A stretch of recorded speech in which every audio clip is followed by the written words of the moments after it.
que Isabel II vuelve a llamar a Narváez y España empieza a parecerse a un estado absolutista. Vale. 1856-1858, bienio moderado de Narváez, después del bienio progresista en el que se aprueba la Constitución del 56 llamada non nata. ¿Es ahí donde lo dejamos? No, en el 63. Ah, o sea que habíamos visto ya el gobierno largo de O'Donnell. Sí. Vamos a la gloriosa y el Sí. sexenio democrático. Si vas a empezar con la Ah, y vamos a revisión. empezar el sexenio. Sí. Sí, Eso hablamos lo del digo yo. 65, sí, de 1965. ¿Habíamos comentado la gloriosa ayer? No. ¿El pacto de Ostende? No, O sea, vamos por 1866. 1865, la noche de San Daniel, lo habíamos comentado, las protestas estudiantiles. Sí. sí. Eso con Narváez. Al año siguiente, 1866. Estamos pues eso, en el 68, a 2 años de la gloriosa. Los progresistas marginados, en la clandestinidad y conspirando, como de costumbre, puesto que está claro que la reina tiene un favoritismo hacia los moderados. En 1866 va a haber 2 pronunciamientos progresistas fallidos. El primero encabezado por Juan Prim, uno de los principales líderes del partido, el Partido Progresista, en Villarejo de Sabanés, que hay un cuartel. Bueno, había, ya no lo hay. Y fracasa. Se tiene que ir del país. Ese pronunciamiento preocupa a Isabel, como todos los pronunciamientos de signo progresista, pero este más, porque ya tendría por objetivo no exclusivamente derrocar a un gobierno moderado, sino derrocar a la propia reina. Así que se lo preocupa muchísimo. Ya no es que muy a su disgusto tuviese que gobernar con los progresistas, es que el objetivo era echarla del país.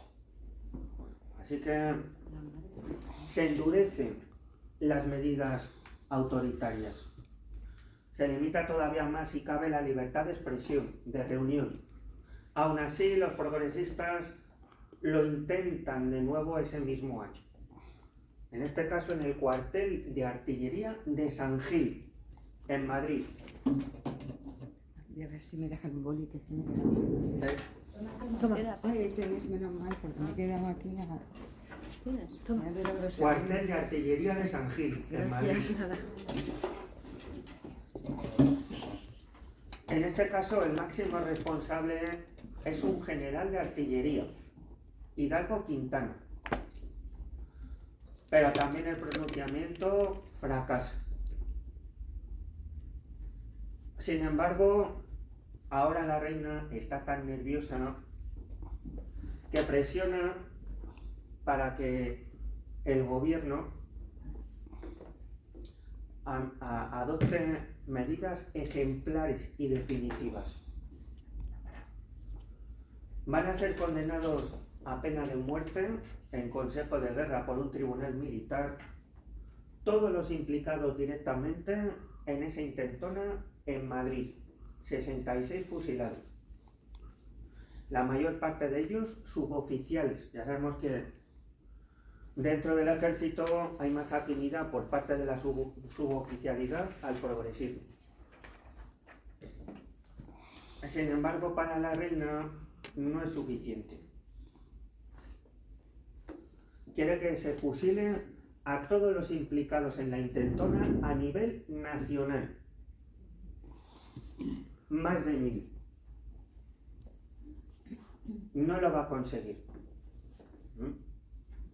En ese momento en el gobierno estaba O'Donnell.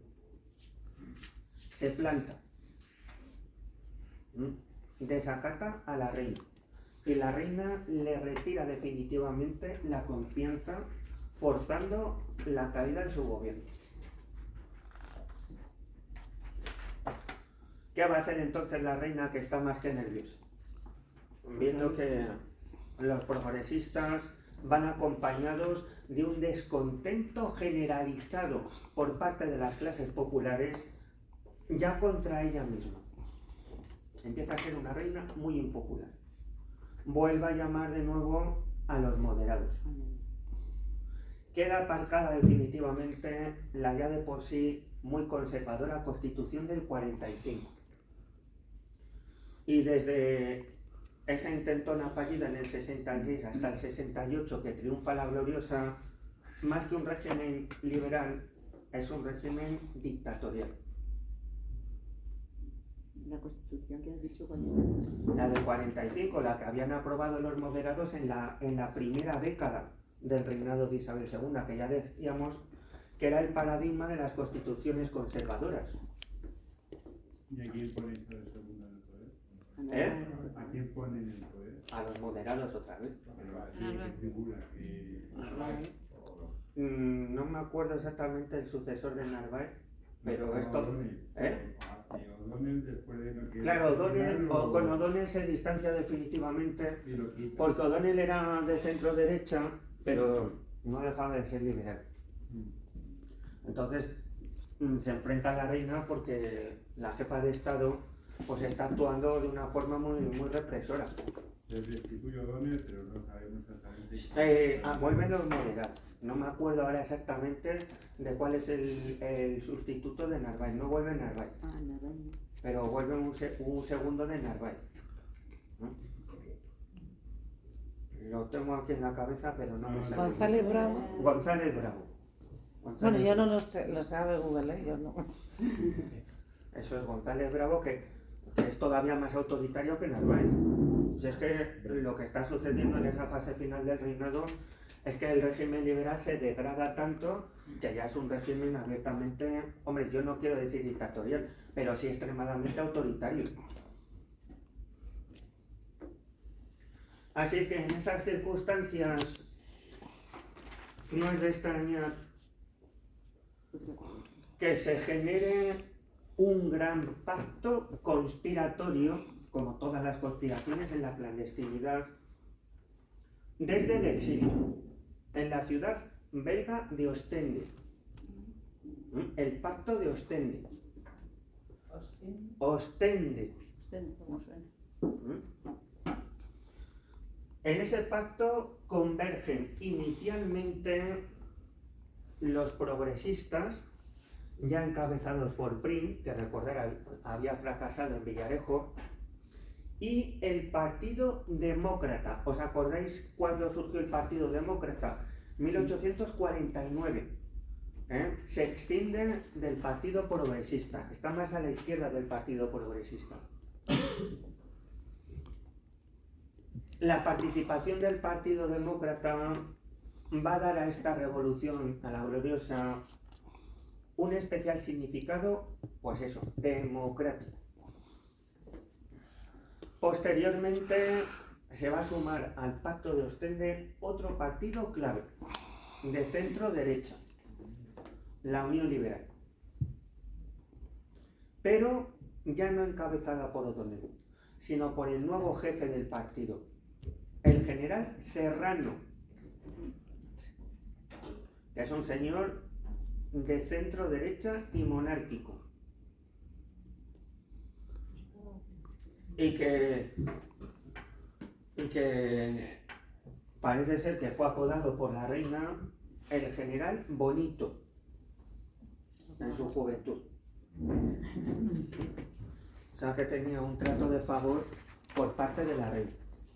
Sin embargo, fijaros que ahora Serrano se pone del lado de una conspiración revolucionaria que va a tener como objetivo prioritario no solamente desbancar a los moderados de González Bravo, sino a la propia reina.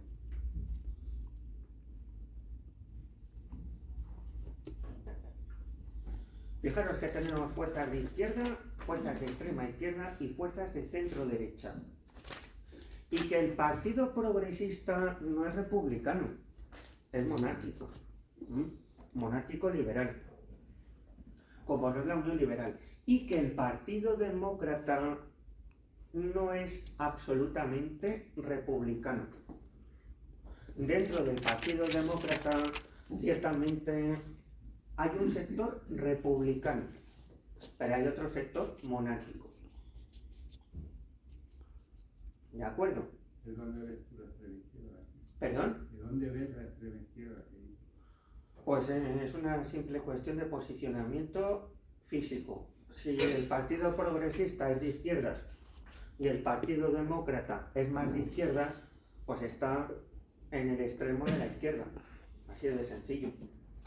Un posicionamiento, no que realmente tuviera una ideología de extrema izquierda, no existía. Sí, lo que pasa es que, claro, tú cuando te vas a una ideología de extrema izquierda, te vas a una ideología más a la extrema izquierda del Partido Demócrata, que todavía no existe en nuestro país, pero la habrá.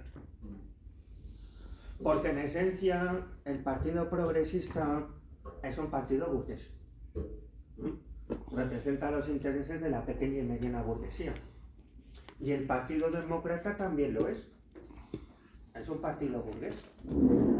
Porque se urge del Partido Progresista. Son además, claro, cuando hablamos aquí de partidos políticos, os vais a la actualidad. Son realmente organizaciones que responden a intereses de redes clientelares. No son organizaciones de masas, tal y como podemos entender en un partido político. Son pequeñitos, son todos pequeñitos.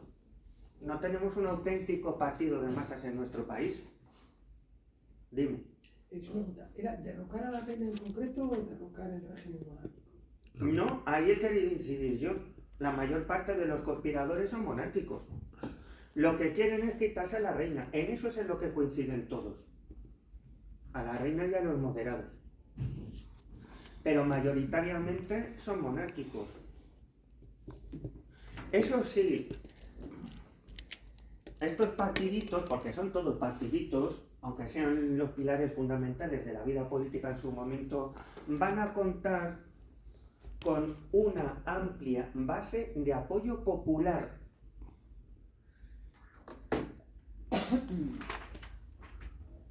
¿Por qué? No por lo que les prometan al pueblo, sino porque el pueblo está más que descontento, indignado con el régimen por su situación. Hay una tremenda crisis económica. Es un régimen oligárquico. Y obviamente el pueblo es el que está saliendo más perjudicado. Hay muchísima hambre,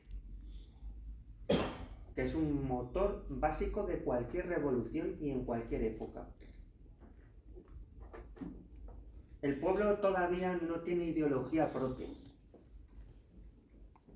más allá de la que pueda tener el carlismo. Realmente el carlismo sería el primer partido de masas de nuestro país. Lo que pasa es que no es un partido político a la manera contemporánea. Tiene mucha base popular, sobre todo en la mitad norte. La fuerza del carlismo le viene por el campesinado. No le viene por los ricos y poderosos. No le viene por la iglesia. Le viene por el campesinado. Pero son pequeños, medianos campesinos. O sea, propietarios y con un pensamiento muy tradicional. El carlismo sería extrema derecha.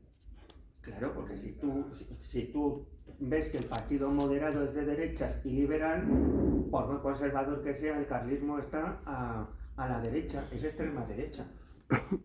Esto es una cuestión ya no de opinión, sino de posicionamiento físico. ¿Y no participan los carlistas de este levantamiento? No. No participan porque los carlistas son antirrevolucionarios, son reaccionarios. Como el objetivo no era cargarse la monarquía, sino cargarse a Isabel II. Ya veremos cómo van a participar los carlistas en todo este proceso. Pero son contrarios a este proceso. Porque son reaccionarios, no son pro-revolucionarios. Los liberales de la Unión Liberal sí son revolucionarios, porque existe una relación entre revolución moderada o revolución más radical y el liberalismo. Pero siempre el carlismo ha sido reaccionario, ha sido antirrevolucionario. ¿Cómo se van a poner los carlistas del lado de los progresistas y de los demócratas? No tendría mucha razón de ser. Ellos juegan con su propia baraja y de momento quedan al margen. Están a la expectativa. No van a tardar en actuar.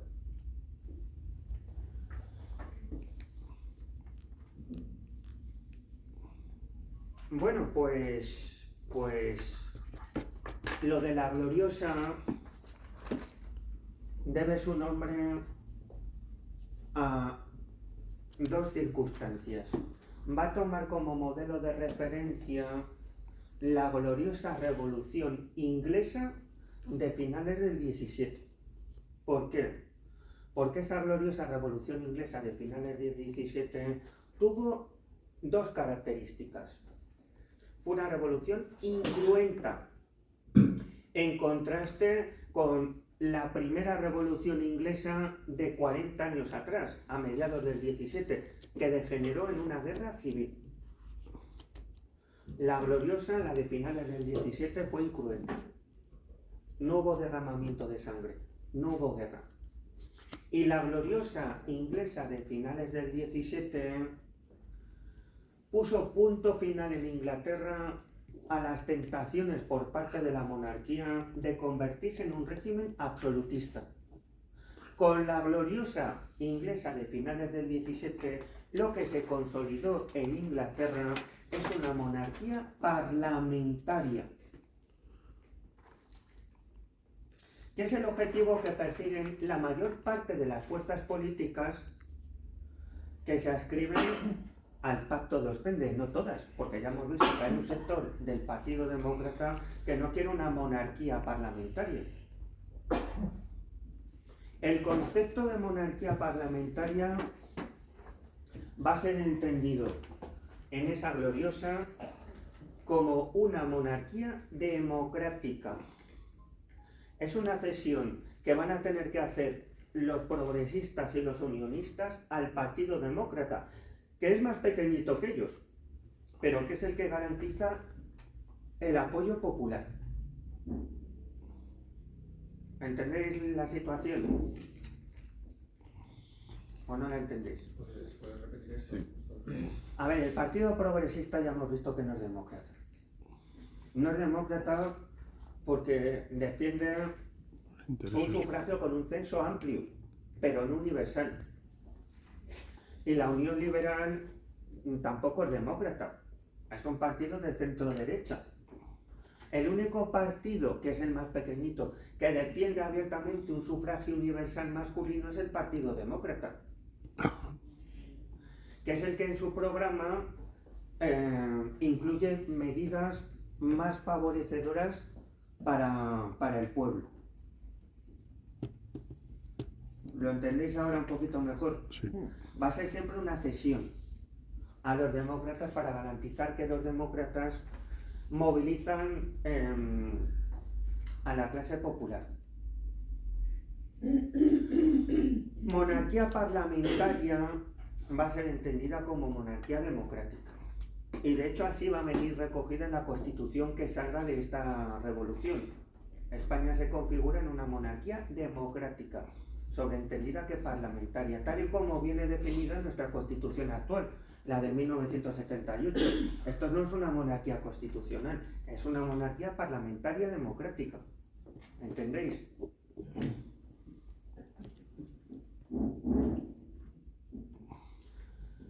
Así que ese es el objetivo, una monarquía parlamentaria, mayoritariamente. Los demócratas republicanos se suman porque, bueno, lo de la monarquía lo ven como un mal menor si alcanzan como objetivo un régimen democrático, que sería el primero en nuestra historia política.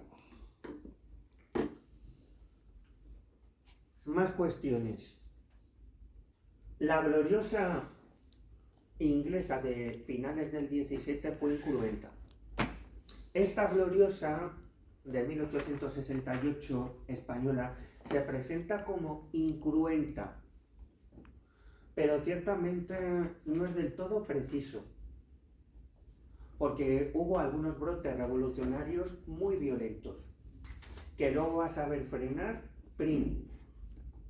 y sobre todo porque en su momento no se mostró, se quiso ocultar una batalla que afortunadamente no degeneró en una guerra civil. La mayor parte del ejército no apoyó a la reina. Tampoco participó en la revolución. Se hizo a un lado. Pero hubo un pequeño sector del ejército que defendió a la reina y que se enfrentó al ejército de Serrano en Córdoba, en concreto en Alcolea. Así que hubo una pequeña batalla puntual que perdieron las tropas favorables a Isabel. Si recordáis, se dio ya una situación parecida anteriormente en Torrejón de Ardoz, cuando las tropas de Espartero fueron derrotadas por las tropas de Narváez. ¿Os acordáis? Al comienzo del reinado de Isabel II. ¿Os acordáis de eso? Los pronunciamientos o asonadas tienen por objetivo declarar su disconformidad con el gobierno y en este caso con la reina. Y buscan no un derramamiento de sangre, sino que el conjunto o el mayor número de guarniciones nacionales se sumen a él. Que es lo que se consigue en este caso. Porque una vez más tenemos un pronunciamiento militar del almirante Topete en Cádiz y de Serrano que va sumado de un proceso revolucionario que le da fuerza el pueblo. ¿Entendéis la dinámica?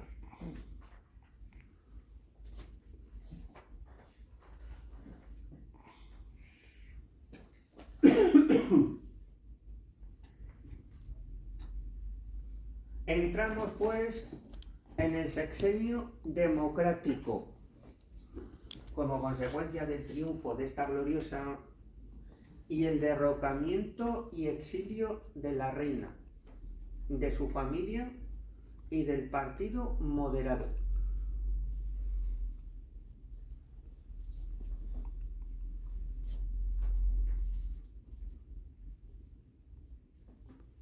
El sexenio es un periodo fundamental, pero sobre todo lo es por su gran trascendencia de cara a etapas políticas muy posteriores. Es fundamental porque es la primera vez en nuestra historia contemporánea que en España vamos a tener un régimen democrático.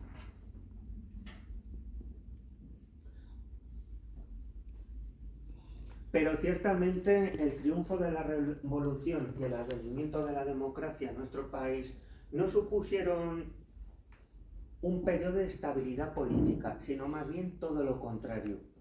Si ya veníamos en el periodo anterior de una marcada inestabilidad política, ahora esa inestabilidad política se va a acusar todavía muchísimo más. Así que vamos a tener democracia, pero extremadamente inestable. Va a ser un periodo de lo más convulso. Oye, Andrés, una pregunta, bro, que es una tontería, pero... Ninguna pregunta es una tontería. Lo que pueden ser tonterías son las respuestas. ¿Por qué se considera democrático y en ningún caso se considera el voto de la mujer? Bueno, pues porque ¿Alguien ha dicho? el concepto de democracia ha ido evolucionando a lo largo de la historia. Ya. Claro, tú lo estás analizando desde nuestro punto de vista. Pero nos tenemos que ir al 19. Ya. ¿Cuál es el origen de la democracia? Grecia, ¿no? Da igual. Atenas siglo V antes de. Atenas siglo V antes de, origen de la democracia. Y la sociedad ateniense, aparte de ser patriarcal y machista, era esclavista. Ya. Lo que pasa es que es un concepto que ha ido evolucionando. Es hoy en día, y yo estoy seguro que todos los que estamos aquí ni siquiera tenemos el mismo concepto de lo que es democracia. Así que imaginaros en el siglo XIX. Yo estoy seguro de que para todos vosotros el concepto de democracia no representa exactamente lo mismo. Que debería, no os digo que no, pero no lo hace. Yo estoy seguro de que para un señor de Vox el concepto de democracia es muy diferente al concepto de democracia que pueda tener un señor de Podemos o de Sumar.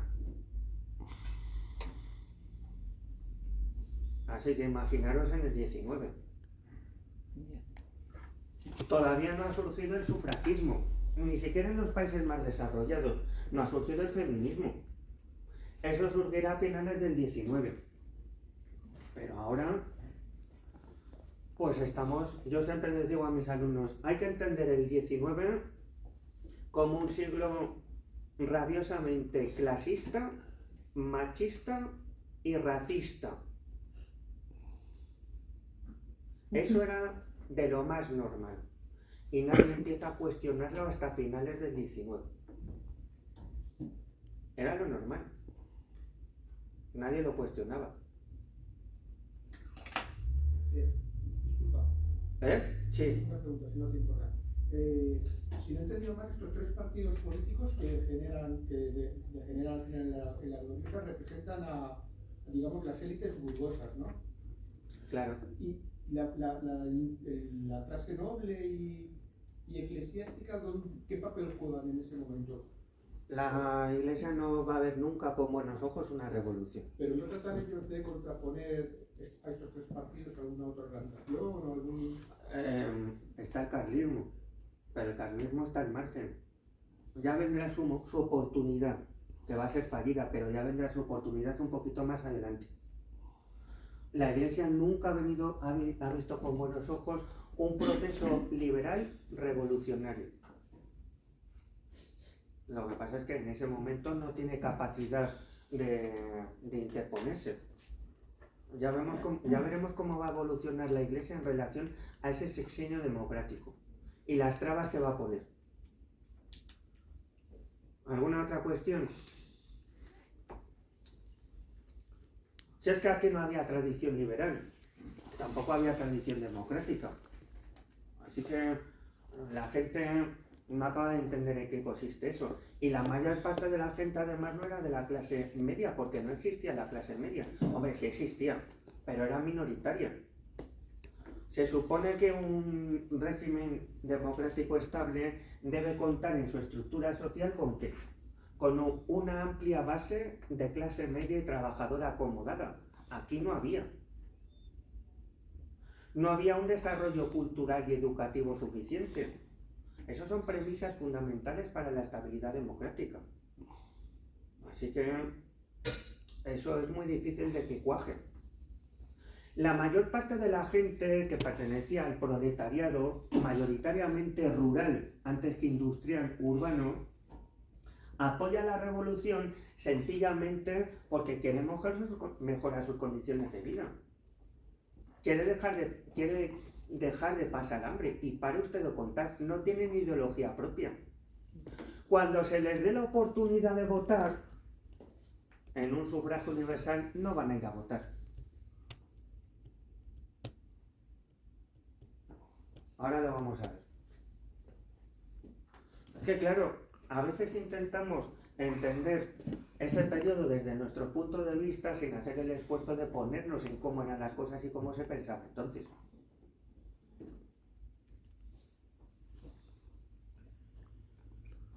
Bueno, en base a lo acordado a través del Pacto de Ostende, entramos en el primer periodo del sexenio.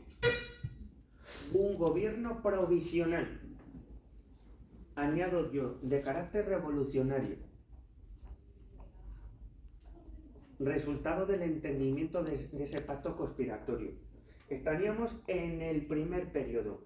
Ese gobierno provisional iría desde septiembre del 68, que es cuando triunfa la gloriosa, hasta enero del 71. Gobierno provisional. En ese gobierno provisional vamos a tener dos presidentes de gobierno. El primero, Serrano, y el segundo, Prim. Ya veremos por qué hay ese cambio.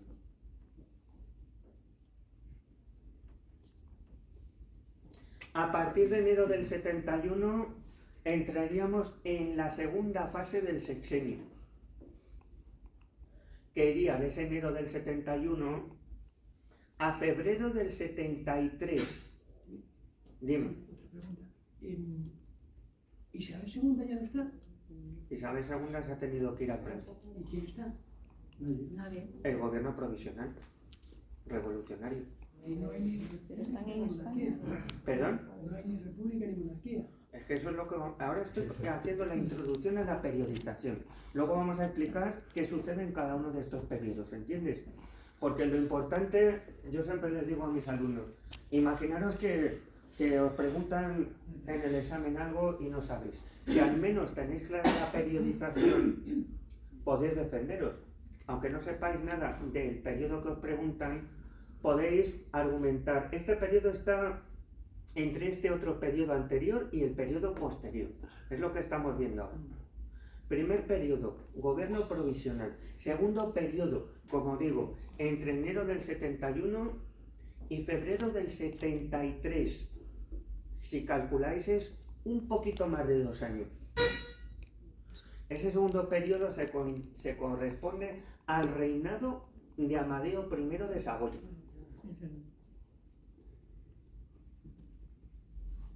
Dos años estuvo aquí. Ya vemos por qué se va.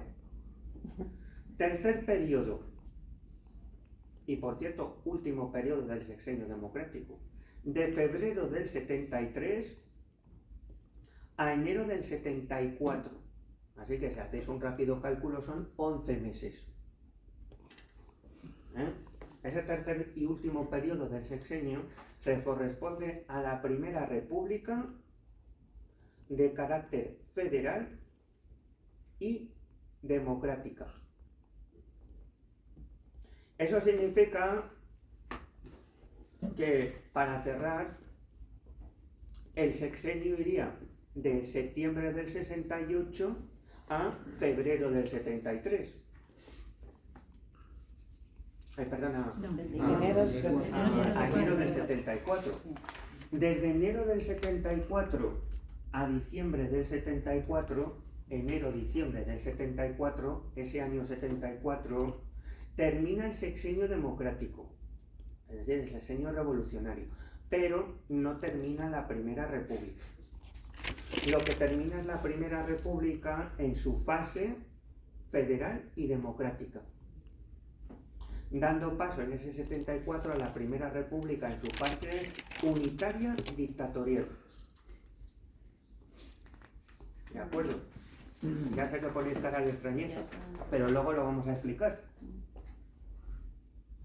Y desde diciembre del 74, es decir, ya al final del 74, de cara al 75, empieza la restauración borbónica en la persona de Alfonso XII, que yo creo que todos recordáis es el hijo de Isabel, la reina que derrocaron en el 68. Perdona, ¿qué periodo has dicho este último? Diciembre, perdón. Claro, la República, la Primera República, ya en su fase dictatorial, termina en diciembre del 74. Y desde enero del 75 entramos en la restauración borbónica con Alfonso XII.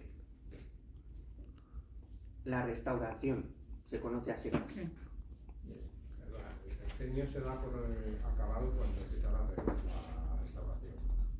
El sexenio democrático revolucionario se da acabado, como digo, en enero del 74, pero no la Primera República. Porque la Primera República, en su fase ya no democrática, ya no del sexenio, sino dictatorial, termina en diciembre del 74. Es que sé que es complicado. Esta zona y esta parte. Claro. Claro, no la entiendes porque no la hemos explicado. Yo lo que quiero ahora que entendáis es la periodización, de cómo se suceden estas etapas. Ahora vamos a entender por qué cada etapa se denomina así, porque vamos a ir explicándola un poquito más despacio. No me puedo entretener mucho porque lógicamente tengo que avanzar. Ya, pero se va Isabel y ¿por qué viene Amadeo de Saboya?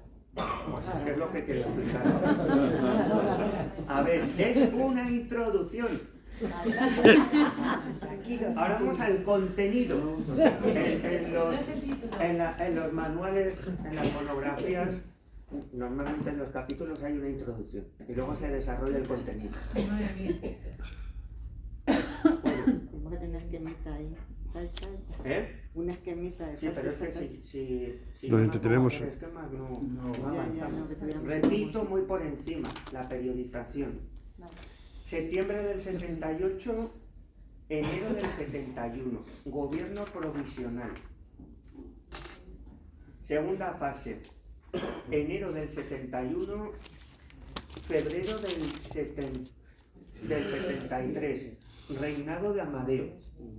Tercera y última fase, febrero del 73, enero del 74, república, primera república federal y democrática. En enero del 71 no termina la primera república, pero sí termina la democracia. Dentro de la república, todo ese 74 es una república dictatorial. ¿Vale? Federal. ¿Cómo? Unitaria. Unitaria, que se contrapone a federal. Pero no podría ser un contrasentido, perdona, una república dictatorial como... República Democrática de Alemania. Es un contrasentido. O República Popular Se entiende que la de... república era un régimen democrático, o sea, por definición. Claro, no, lo que pasa es que tú te vas Sí. a la relación República-Democracia. Pero no todas las repúblicas son democracias. Pero digamos que eso lo sabemos ahora. En aquella época no. Roma, Roma era una república, pero tuvo varios dictadores. Roma no era una república democrática, era una república senatorial. Y en el Senado no estaba la plebe precisamente, estaba el patriciado, estaba la oligarquía, era una república oligárquica. Aunque su lema era SPQR, Senado y Pueblo de Roma, el régimen era oligárquico. El Senado solamente podía gobernar con el apoyo de los plebeyos, pero gobernaba el Senado. Y el que dice Roma dice Cartago, que era igual una república oligárquica. Pero entonces, ¿qué entenderíamos ahora por república? Pues esto es lo mismo que democracia. Aquí cada uno entiende lo técnico que significa república es ausencia de monarquía. Y para usted de contar. Vale. Ausencia de monarquía. Lo que viene detrás es muy importante porque puede ser democrático, ¿no? ¿Perdón? Sí que hubo convocatoria de elecciones universales a Cortes Constituyentes. Ay, es que no te oigo. ¿Hubo convocatoria? Convocatoria de elecciones a Cortes Constituyentes. Claro, es lo que es una de las primeras. Es una de las primeras medidas que va a tomar el gobierno provisional. Y no es espontánea, está todo previamente acordado en el Pacto de Ostende. Lo primero que va a hacer el gobierno provisional. Serrano, presidente de gobierno. Prim, ministro de la guerra. Y Sagasta, ministro del interior. Lo primero que va a hacer, declarar la libertad de prensa, la libertad de asociación, la libertad de partidos políticos. Instituye los jurados populares.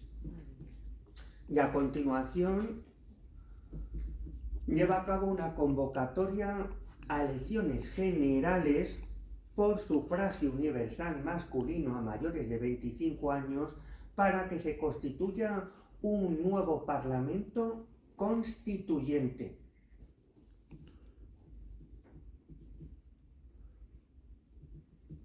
Prim va a tener el mérito de frenar el impulso de las juntas revolucionarias regionales más radicalizadas. Se quiere frenar la revolución con estas medidas. Y Sagasta va a tener el mérito, mediante un dispositivo, de garantizar el orden público. ¿De qué era ministro Sagasta? De gobernación, que es interior.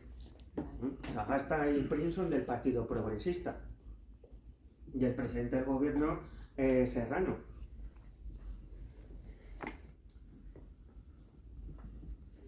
De acuerdo a la ideología de unionistas y progresistas, esa convocatoria a Cortes Constituyentes debería de haber sido por sufragio con un censo muy amplio.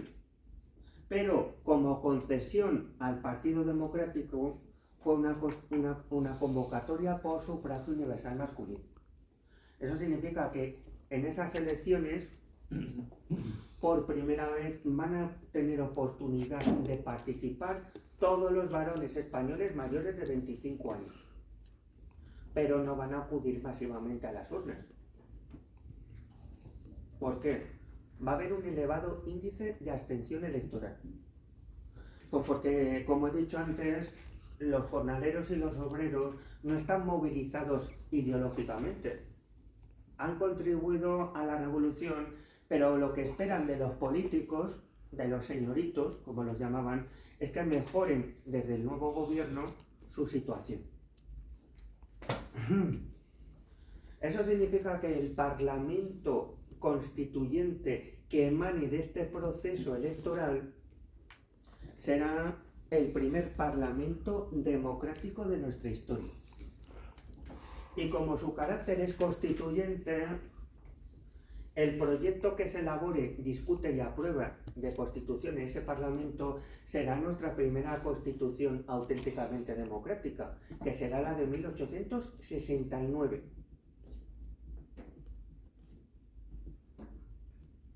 Se definió como una constitución liberal radical, es decir, democrática.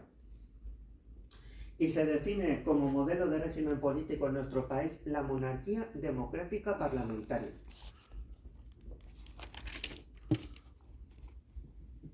Incorpora a todo el articulado y declaración de constituciones liberales anteriores en derechos, libertades y garantías del ciudadano, incorpora ahora otro título con el desarrollo de una serie de artículos dedicados a derechos, libertades y garantías civiles.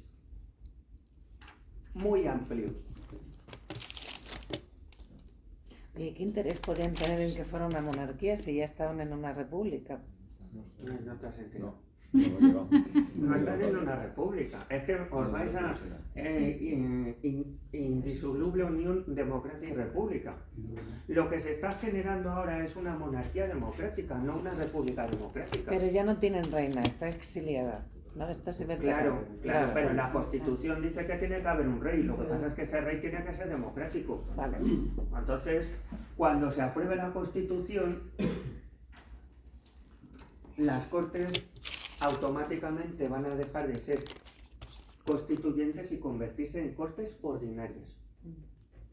Y el gobierno provisional va a encargar a las Cortes, en las que reside la soberanía nacional, que voten la elección de un nuevo rey para nuestro país, el candidato que consideren más idóneo para un régimen democrático. ¿Entendéis el proceso?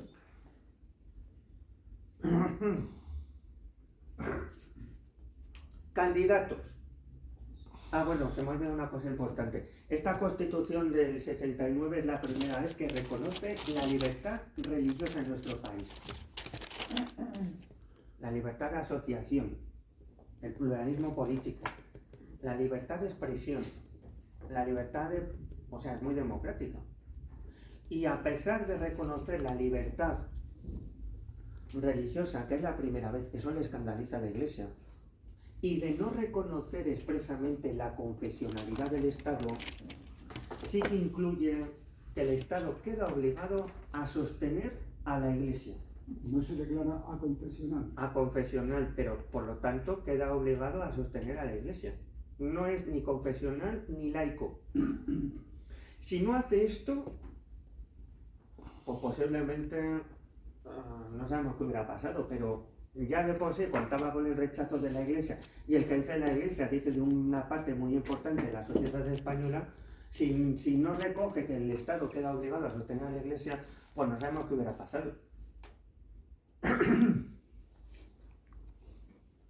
Así que el Parlamento democrático le tiene respeto o miedo a la Iglesia. Bueno, pues cuando se aprueba la Constitución, resulta que estamos sin rey. Sin rey. Y la Constitución dice que tenemos que tener un rey. Quien era presidente del gobierno provisional, Serrano, provisionalmente es designado como regente hasta que se elija un rey. Y quien era ministro de la guerra, Prim, provisionalmente, porque es un gobierno provisional, es designado presidente del gobierno. Y a continuación, regente y gobierno encargan a las Cortes ya ordinarias, en las que reside la soberanía nacional, elegir el rey. Se abre un plazo para presentación de candidaturas. Qué bueno. No me río. Sí. Esto imaginaros cómo se interpreta en Europa. Candidatos. Uno que tiene muchas posibilidades porque cuenta con el apoyo expreso del regente, de Serrano, y de su partido, la Unión Liberal. Y encima resulta que es el cuñado de Isabel II, porque está casado con la hermana de Isabel, con Luisa Fernanda, y tiene mucho dinero. ¿Quién es? El duque de Montpensier, que es un francés. Bueno, sí, los Borbones también eran franceses, o sea, no. Montpensier, como digo, va a contar con el voto de los unionistas y el favor del regente, que es Serrano. Tiene mucho dinero además. Pero no se nos olvide que casi no ha hablado de algo esencial en aquel momento, la corrupción. Así que puede... Perdona, ¿era el marido de la Montpensier, el duque de Montpensier era el marido de Luisa Fernanda. hermana de Isabel II? Claro, por eso es cuñado de Isabel. Pero no es Borbón. No es Borbón. No es Borbón. Es Orleans. Porque encima resulta que este personaje es el hijo del último rey de Francia.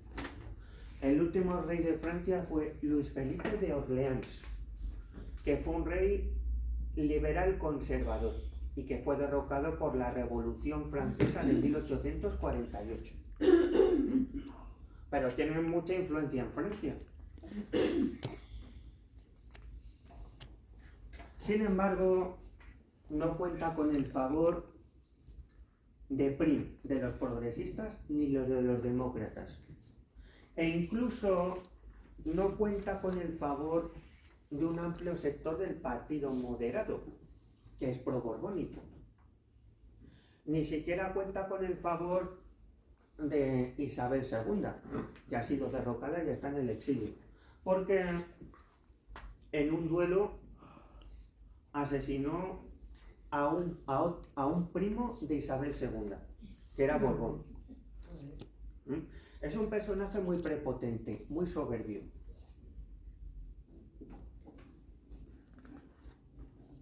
Y sobre todo, no cuenta con el favor de Francia, a pesar de ser francés. Porque en Francia, en ese periodo, ya no tenemos república, tenemos Segundo Imperio Francés.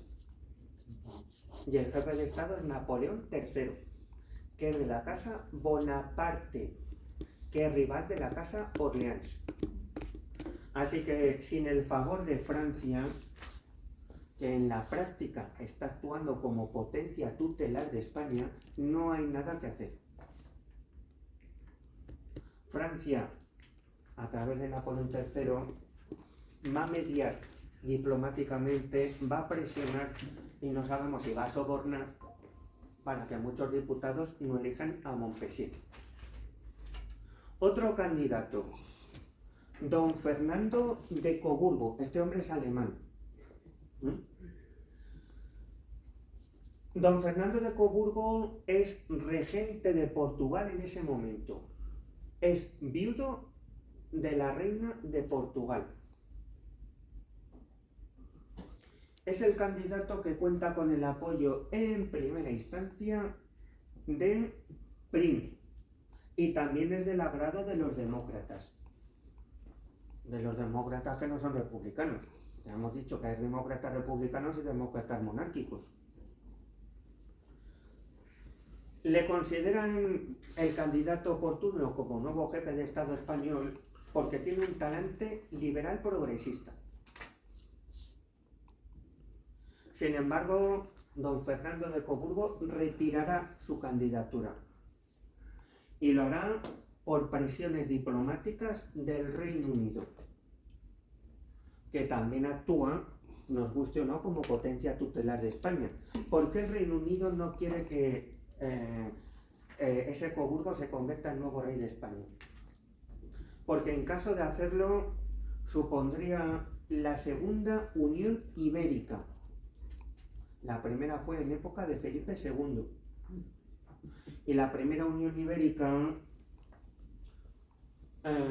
puso en dificultades los intereses marinos británicos. Bueno, ingleses entonces.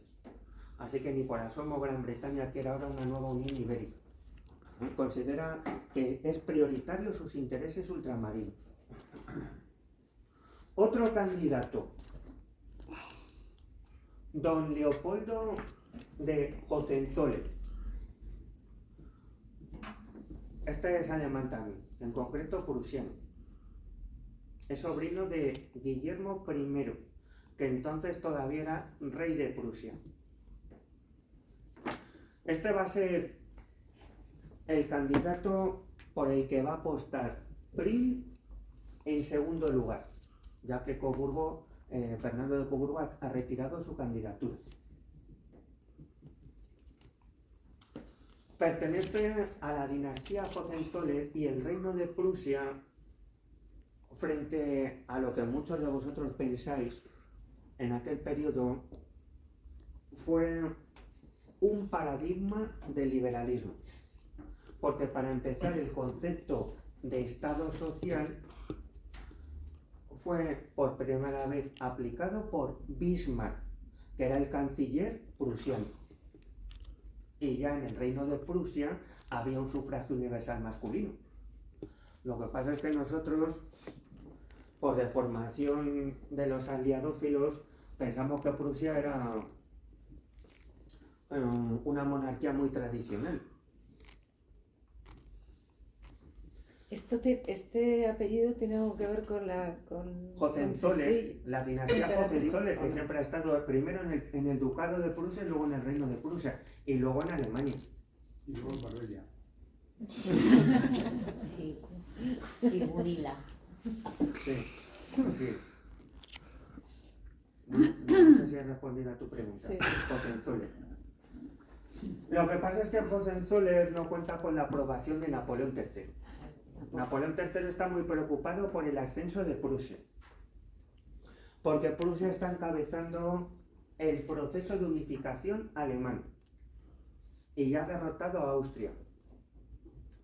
Francia le tiene mucho miedo a Prusia, como se va a demostrar muy poquito tiempo después, porque Francia va a ser derrotada por Prusia, ya no por Prusia sino por Alemania.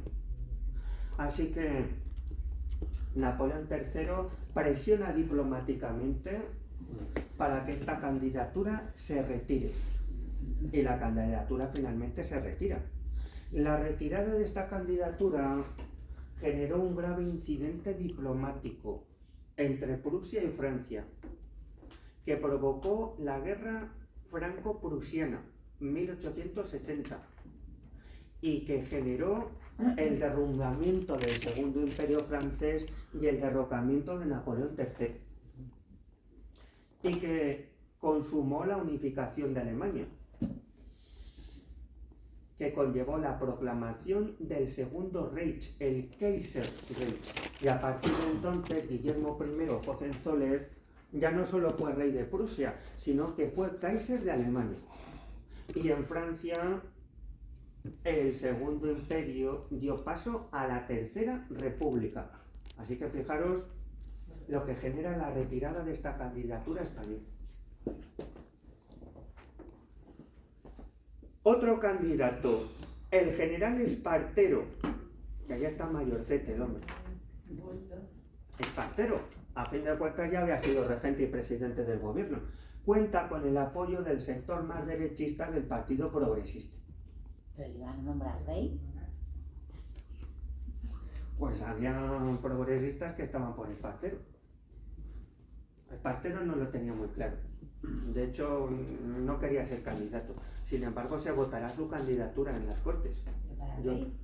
¿Cómo que para qué? Para ser rey de España. Se ponen la corona.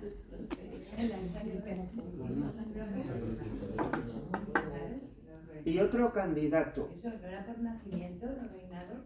Pero nos hemos quedado en que sabían. Sí, pero decirme de una monarquía europea de aquel periodo que fuera elegida en el Parlamento. Pues esto es un proceso revolucionario. Realmente la Constitución del 69, ¿qué papel guardaba el rey? El rey, que era una figura de una monarquía parlamentaria. Una monarquía parlamentaria, el rey no tiene ningún poder. Es un representante va a ir por ahí. El rey se tiene que limitar a acatar, defender la Constitución y firmar lo que le presente el gobierno y aprobar las leyes del legislativo y punto y pelota. Punto y pelota, no tenía más funciones Hombre, ejecutivas. tiene su posición de privilegio, pero Sí. pare usted de contar. Puede Que es robar un lo poder que quiera, arbitral, eso, si es pero que, no si es que puede eso hacer. viene recogido en nuestra Constitución. Es una forma de promoción social, porque claro, va a tener un muy buen trato en su reino, pero pare usted de contar. No tiene poder, no hay soberanía compartida. La soberanía reside en las Cortes y por las mayorías parlamentarias se decide el gobierno. Y pare usted de contar, si es que es un sistema muy parecido al actual. Claro, por eso que ser parcero tampoco sería tan absurdo, que es un general español. Si yo no he dicho que sea absurdo, lo habéis dicho algunos por Es absurdo. Si no era por nacimiento. Claro, pero todo esto está emanando, todo esto está emanando de un proceso revolucionario. Creo que Napoleón III, que era sobrino de Napoleón I, y fijaros si fue Napoleón I, tampoco tenía sangre real por sus venas. Es el resultado de otro proceso revolucionario. Bueno, el caso es que el candidato... hay muchos, hay otra candidata que es Luisa Fernanda. La hermana de Isabel. E incluso el hijo de Isabel. Fijaros cómo están divididos los moderados en ese momento. Algunos apuestan, no muchos, por Montpensier, otros apuestan por Don Alfonso y otros apuestan por Luisa Fernanda. Pero va a haber otro candidato que es el que al final va a ganar, a pesar de que él no quería ganar. El duque de Aosta. ¿Quién es el duque de Aosta? El duque de Aosta es Amadeo I de Saboya, que va a ser nuestro rey. Hombre, entonces no era Amadeo I rey de España. Era el segundo hijo de Víctor Manuel, que era el rey de Piamonte Cerdeña. Y que estaba protagonizando el proceso de unificación de Italia. Y por lo tanto se estaba enfrentando a Austria y al Papa.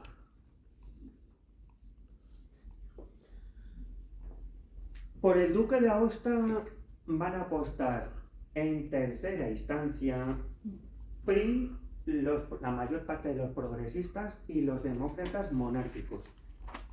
¿Por qué? Porque tiene una formación muy liberal, tiene una educación liberal. Y el reino de Piamonte Cerdeña es una referencia en cuanto a monarquías liberales en la Europa de su momento. Y se está enfrentando abiertamente a los estados pontificios. ¿Por qué el Papa no quiere una Italia unificada? Porque es una iniciativa liberal y desde el punto de vista político le resta poder. Si se unifica Italia, los estados pontificios quedan sometidos a un reino, no al Papa. El Papa también es jefe de Estado, pero entonces no del Vaticano, sino de una región muy importante del centro de Italia. Así que hay razones políticas y hay razones religiosas. El Papa no quiere ni hablar de los liberales. De hecho, el Papa va a excomulgar al rey de Italia y a todos los que apoyen ese proceso de unificación. Y se va a generar en Italia la cuestión romana, porque el Papa se va a declarar rehén del rey de Italia. Fijaros cómo están las cosas en Italia en aquel momento. ¿Qué papa era? Pues todos los papas, no sé qué papa era en concreto, pero todos los papas, desde ese momento hasta Benito Mussolini, que se dice pronto. porque con Benito Mussolini se va a llegar a un concordato entre el Estado italiano, que ya es fascista, y el Papa, y se va a reconocer estados mutuos, el Estado de Vaticano por Italia, y el Vaticano va a reconocer al Estado italiano. Pero ya nos tenemos que ir a 1925. Evidentemente, esta candidatura no le gusta a la Iglesia Católica Española. Y siempre va a hablar mal del rey italiano a los católicos españoles. Es el hijo de un excomulgado. Eso no tiene mucho futuro en nuestro país. Esta candidatura del duque de Aosta cuenta con la aprobación de Francia, Napoleón III, que está ayudando a la unificación, y cuenta con la aprobación de Inglaterra. Así que tiene muchas posibilidades. ¿Hace falta que repita algo? Sí, interiormente, ¿quién le apoyaba a este hombre? Prim en tercera instancia y los demócratas monárquicos. No le gustaba a Serrano.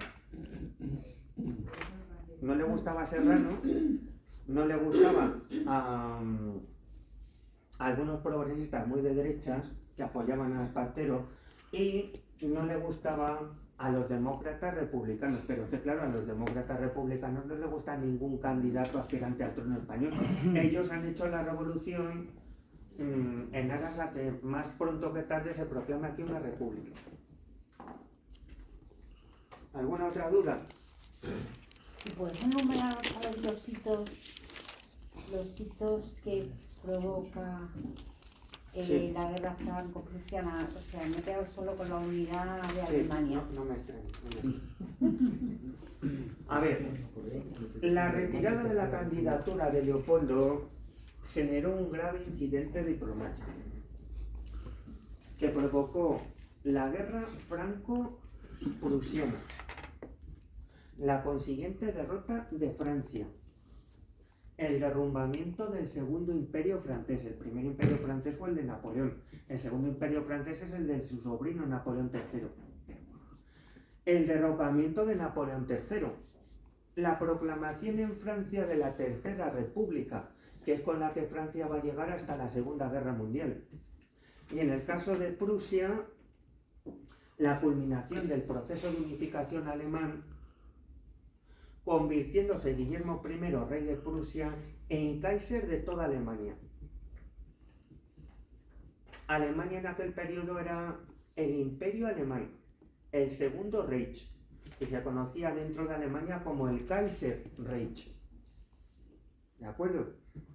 Eso lo vemos en detalle en otra asignatura, pero aquí no, lo vemos en escuelas pías, y creo que aquí hay una asignatura que es algo así como historia contemporánea que da Sergio, que si alguien está matriculado lo habrá visto. ¿Habéis visto eso? Historia universal. Historia universal, pero se centrará en... Bueno, eso supongo que estará en el programa. No quería centrar en el otro.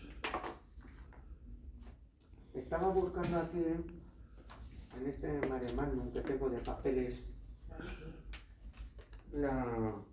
el resultado de las votaciones.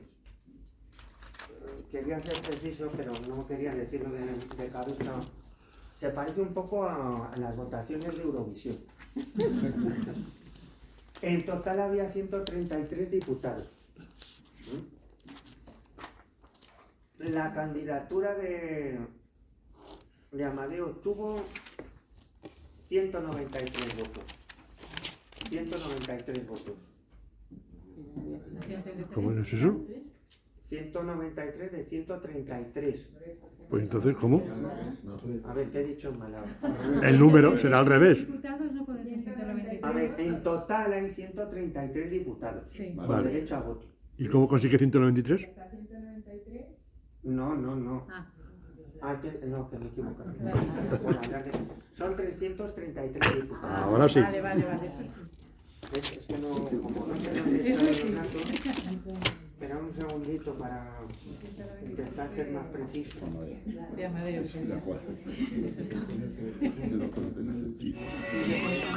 Yo pensando en la corrupción, ya digo, Esto ya vamos, Perdona, es que ves, al final ya la cabeza, los datos me traicionan.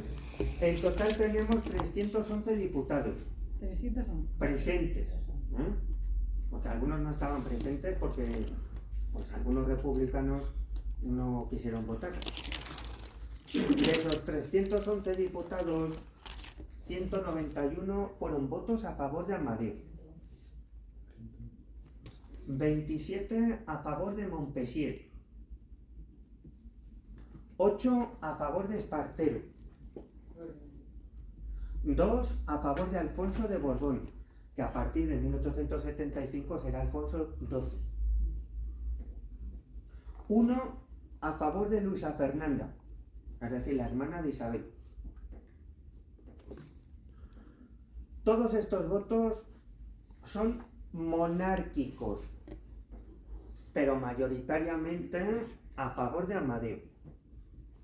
Los diputados republicanos o se ausentaron o interpretaron esta votación no como la votación de una candidatura, sino como un plebiscito entre monarquía y república. Y sin votar ninguna candidatura monárquica, se les concedió la deferencia de que pudieran votar república. Votos a favor de una república federal, 60. Votos a favor de una república unitaria. Fijaros que luego tendremos una república federal y una república unitaria. Votos a favor de una república unitaria, 2. Y hubo un diputado que era republicano, que no se ausentó, pero que no tenía claro si quería votar federalismo o centralismo. República indefinida, un voto. Un voto. Si hacemos el cómputo total de votos republicanos, yo creo que a nadie se le escapa que están en clara minoría. Porque todos esos votos republicanos pertenecían al Partido Demócrata, que dentro de la coalición revolucionaria era el partido minoritario. Entonces, ¿cómo es posible que apenas poco más de 2 años después pasemos de la monarquía de Amadeo a la proclamación de la Primera República? Y yo creo, perdón, sí. no solo la Primera República, además República Federal. Sí, pero ya hemos visto que dentro de la República... Sí. Lo que voy es, ¿qué sabíamos aquí que era eso del federalismo? Claro, si es que aquí no sabíamos ni lo que era el liberalismo, la mayor parte de la gente, por falta de instrucción educativa y cultural, ni sabíamos lo que era la democracia, ni sabíamos lo que era el federalismo. No sabía la gente ni leer ni escribir. La gente mayoritariamente en nuestro país, los índices de analfabetismo todavía eran elevadísimos. La gente lo que quería es, desde su lógica, vivir mejor y no pasar hambre y punto pelota. Y no había candidato carlista, ¿qué pasó con los carlistas? No había alternativa, no se presentó, no lo quería nadie. Ahora veremos qué pasa con los carlistas, que están buscando su momento adecuado.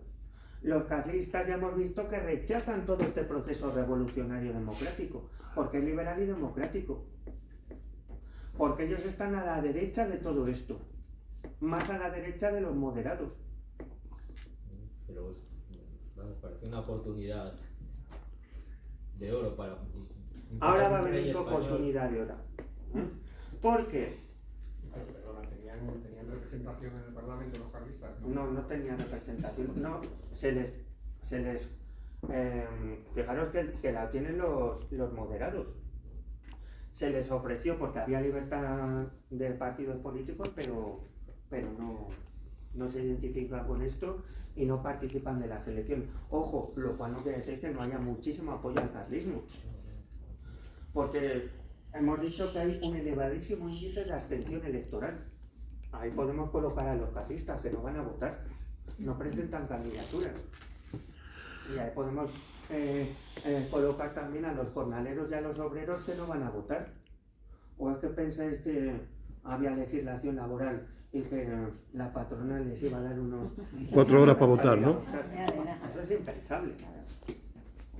Tenemos que irnos a aquel marco histórico, político y social.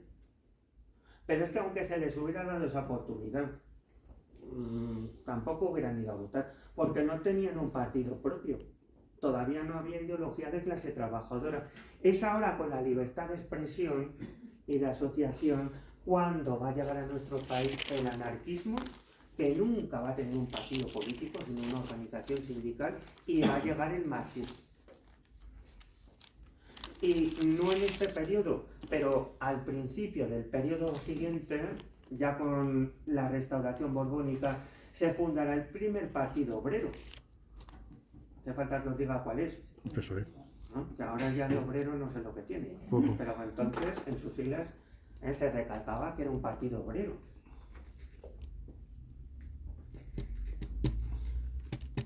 Bueno, pues...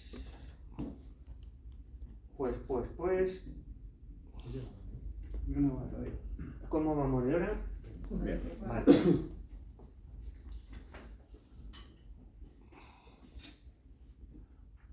El reinado de Amadeo I empieza en enero de 1871. Cuando conoce la noticia, en diciembre del 70, le sienta como un jarro de agua fría. Porque él nunca quiso ser rey de España. Y no quiso ser rey de España porque no tenía una especial ambición política. Pero asumió la candidatura por respeto a su padre. Realmente esa candidatura fue acordada entre Prim y Víctor Manuel. Muy a su disgusto y siendo obediente a su padre, coge un barco y se dirige al puerto de Barcelona. Acordaros que es regente Serrano y que Prim es presidente del gobierno provisional. Y cuando desembarca en Barcelona, porque entonces no había ni redes sociales, ni WhatsApp, ni nada de esto, había telégrafo, lo único que nada más desembarcar, conoció la noticia del asesinato de Prim, que había sido su valedor en España, que era su principal apoyo. Se queda desprovisto de su principal apoyo. Un nuevo rey de origen, ni siquiera todavía no ha sido proclamado por las Cortes, pero era ya un rey electo que de origen extranjero, italiano, que no sabía ni español. Y no sabía, si me permitís la expresión acertada, española en el berenjenal que se metió. Y que nunca se quiso meter porque como no tenía ambición política. ¿Quién asesinó a Prim? ¿Eh? Pues no lo sabemos a ciencia cierta. Acordaros que Prim y Serrano no se acaban de entender y que Serrano había apoyado la candidatura de Montpensier, no la candidatura de Amadeo. Todo apunta a que más que Serrano, que pudo haber estado detrás, fueron pistoleros a sueldo de Montpensier, que como hemos dicho era un duque muy soberbio y muy prepotente y que no estaba dispuesto a admitir su derrota. Así que sería una venganza personal. No fue por razones ideológicas. Y por supuesto no estuvo detrás ninguna organización terrorista de extrema izquierda. Entre otras razones porque todavía no había anarquismo en nuestro país. Va a empezar a llegar en ese momento. Luego tendremos un montón de magnicidios protagonizados por terroristas anarquistas, pero no es el caso.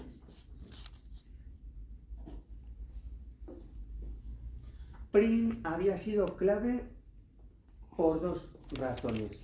Para aglutinar en torno a su persona, por su prestigio y autoridad, a todas las fuerzas revolucionarias, no solo a las progresistas, sino a las demócratas. Su autoridad había frenado las juntas revolucionarias radicales, había frenado la revolución. Cuando ya no tenemos a Prim, esas juntas revolucionarias se van a reactivar. Y Prim había sido clave para cohesionar internamente a su propio partido, al Partido Progresista. Ya hemos visto que habían unos progresistas muy de derechas que apostaron antes por Espartero que por Amadeo. Muerto Prim, el Partido Progresista inicia un proceso de creciente degradación y fragmentación que va a conllevar una atomización. Se va a desintegrar literalmente. No vamos a tener ningún líder progresista con capacidad de unir al partido hasta que surja Sagasta, que conseguirá cohesionar de nuevo al partido. Sagasta ya estaba como...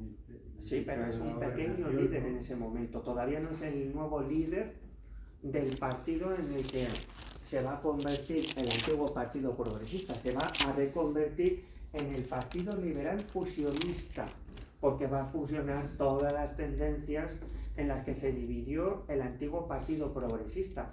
Pero eso no sucederá ahora, a la altura de 1871, sucederá a la altura de 1875. Por eso se llama Partido Liberal Fusionista, el heredero del fragmentado Partido Progresista. Partido Liberal Fusionista. ¿En qué año lo hace? A partir del 75 ya con la restauración, porque entraremos en el bipartidismo. El Partido Liberal Conservador y el Partido Liberal Fusionista, es decir, Cánovas y Sagasta. Pero todavía estamos en el periodo anterior. Así que uno de los pilares fundamentales de la revolución, el Partido Progresista, como digo, se rompe. Y además las diversas tendencias se van a enfrentar entre sí por el poder. Más problemas con los que se encuentra Amadeo, nada más desembarcar. Se me ha olvidado decir que en el 68 aquí tenemos una gloriosa revolución prácticamente incruenta, salvo esa pequeñita batalla. Pero de forma paralela, en el 68, la revolución empieza también al otro lado del Atlántico, en Cuba. Empieza la primera insurrección cubana. ¿Qué quieren los criollos cubanos? Quieren los mismos derechos democráticos que los partidos revolucionarios prometen a los españoles peninsulares. Así de sencillo. Quieren que esa libertad y democracia no se aplique exclusivamente en la metrópoli, sino en su colonia. Quieren tener derechos de representación y participación en el Parlamento español. Quieren ser incluidos en el censo universal, en el sufragio universal masculino. Así de sencillo. No luchan todavía por su independencia. Buscan por la equiparación en cuanto a libertades y derechos. Así que tenemos una guerra en Cuba. Y nada más conocerse la noticia de la elección de un nuevo rey en España, estalla una insurrección carlista que degenera en la Tercera Guerra Carlista, postulándose al trono español Carlos VII, es decir, el nieto de Carlos María Isidro de Borbón. La Tercera Guerra Carlista, que fue una guerra muy importante. De hecho, los carlistas se van a hacer con el control efectivo de la totalidad de Navarra y el interior del País Vasco. Y vamos a tener de nuevo guerrillas carlistas por todo el territorio. En la Tercera Guerra Carlista, quien se postula como Carlos VII va a crear la capital de su reino carlista en Estella, Navarra. Va a abrir embajadas diplomáticas por los principales países europeos. Va a tener su propio ejército regular y va a acuñar moneda propia. Es decir, que tenemos un Estado paralelo, insumiso al Estado liberal. ¿Cómo le explicas a Amadeo lo que es un carlista? Bueno, pues... Un señor con una boina roja, ¿no? ¿Eh? Un señor con una boina roja. El caso es que, fijaros, nada más ser coronado rey, se encuentra de porrazo con dos guerras. Una externa y otra interna. Se encuentra con la fragmentación del Partido Progresista, con la animadversación de los unionistas de Serrano, con la división cada vez más interna en el Partido Demócrata entre monárquicos y republicanos, con el estallido de nuevos brotes revolucionarios de extrema izquierda que desacatan la autoridad de un rey y que quieren una república federal o una confederación de repúblicas, porque ni en eso se ponen de acuerdo. Una confederación ibérica de repúblicas o una república federal, ni en eso se ponen de acuerdo. Y por si fuese poco, a las insurrecciones revolucionarias de signo republicano se suman crecientes huelgas, manifestaciones e insurrecciones agrarias y obreras con ideología propia. ¿Por qué? Porque llega a España el sindicalismo, el anarquismo y el marxismo. Así que tenemos revueltas de jornaleros y obreros que ya no solamente vienen movidas de mejores condiciones laborales o de vida, sino que están provistas de ideología propia. Pero los más graves problemas con los que se encuentra Amadeo son los siguientes. Y de esto va a tomar nota bien Cánovas del Castillo, que va a ser el artífice de la restauración borbónica. Una total falta de popularidad. Es un rey muy impopular.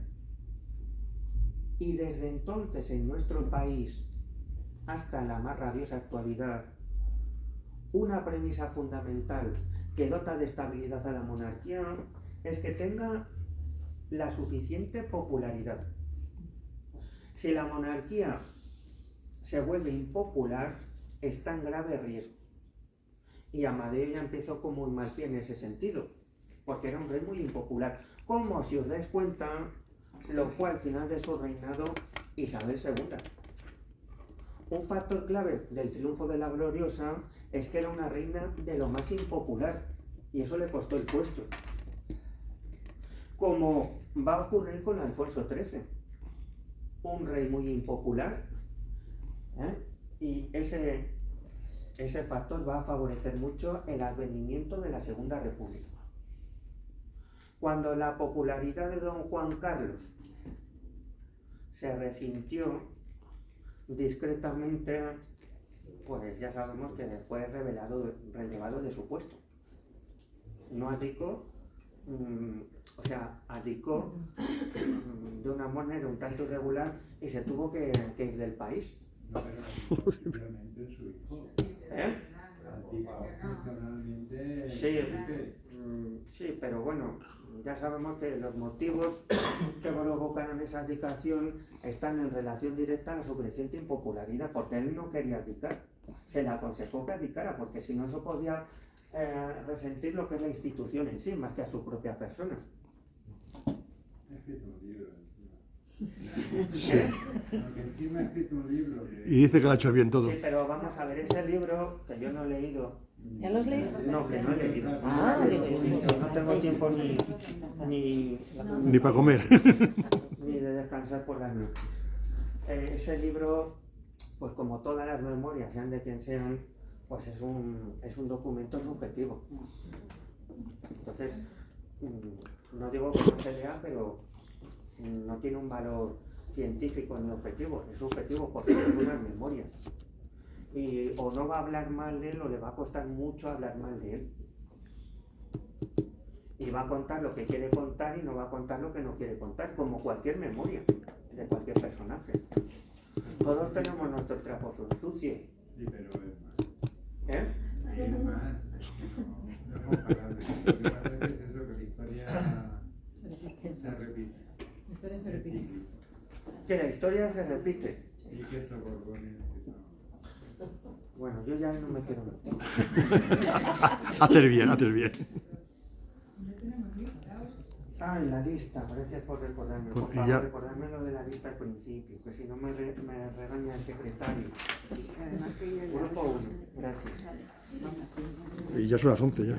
Y ya vamos a terminar. Aparte de su total falta de popularidad, no se cumple una premisa fundamental de la tradición de nuestro país. No se cumple la Sagrada Alianza Trono-Altar. ¿Qué? La Sagrada Alianza Trono-Altar. Entre la monarquía y la Porque iglesia. quien legitima el trono con la visión tradicional es la Iglesia. Y ya hemos visto que la Iglesia Católica o está con los carlistas o considera a Amadeo un rey liberal y por lo tanto el hijo de un excomulgado. Y los obispos no le van a prestar su apoyo. Y tampoco se cumple otra premisa fundamental.